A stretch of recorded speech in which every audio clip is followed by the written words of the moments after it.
surprised how what places they can actually reach on them. Okay. Because sometimes he'll do it like when you're not even watching, right? He might be yeah. sleeping and kind of doing it. We'll never really know. Yeah. But looking at his growth curve, so let's start with his weight. So last time we saw him, he was 15'11", and today he's 17'11". So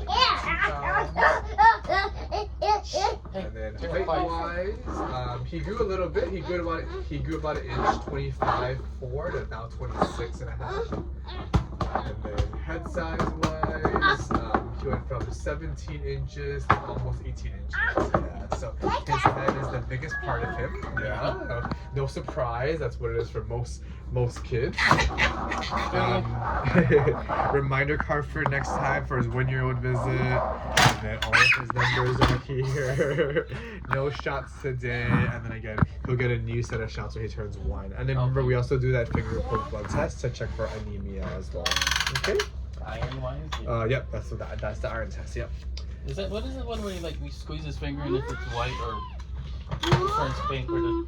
Oh, so we call that capillary refill. It's what we do to determine whether or not they're hydrated. So when you squeeze your finger, it turns white, right? Yeah. And then when you release, then blood flow should go back, right? And it should basically turn back red within 3 seconds, right? Okay. So if you're ever worried about him being, oh my God, he's having a lot of diarrhea, lots of vomiting, and you're worried about is he hydrated or not, you can always do that test. And if it comes back in 3 seconds, then you know, okay, he's pretty good. Okay. Yeah. So for medicine, if he does need anything, Tylenol, he's up to 4 mLs for his dose. With ibuprofen, again, the infant one is more concentrated, so we cut it in half as 2 mLs. But for the children's one, it's the same dose, 4 mLs.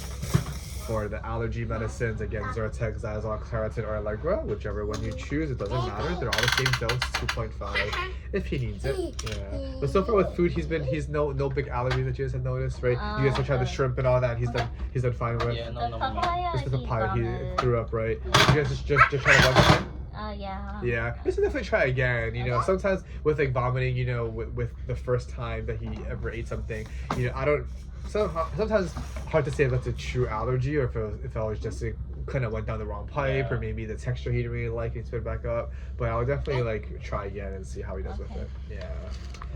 And then as far as development goes, everything looks really good. So again, mama, dada, baba, gaga, those babbling sounds, right? And then we talk about the motor skills, right? The crawling, the pulling up the stand, the cruising, the grabbing at things, right? The sitting, yeah. So he looks pretty good with everything. If that's everything, for the I don't know if you heard of solid starts. Solid starts? Yeah, it's like a food app for babies. Oh. But like it's just like 10 months old or so, and it's like pretty big chunks for babies to gnaw. But like I'm kind of scared to like try that. So can I still stick with puree? Yeah. Then, you can. And then on social media, you can kind of wait till he has maybe more teeth. We can actually start to like bite at stuff more. Okay. Yeah. Okay.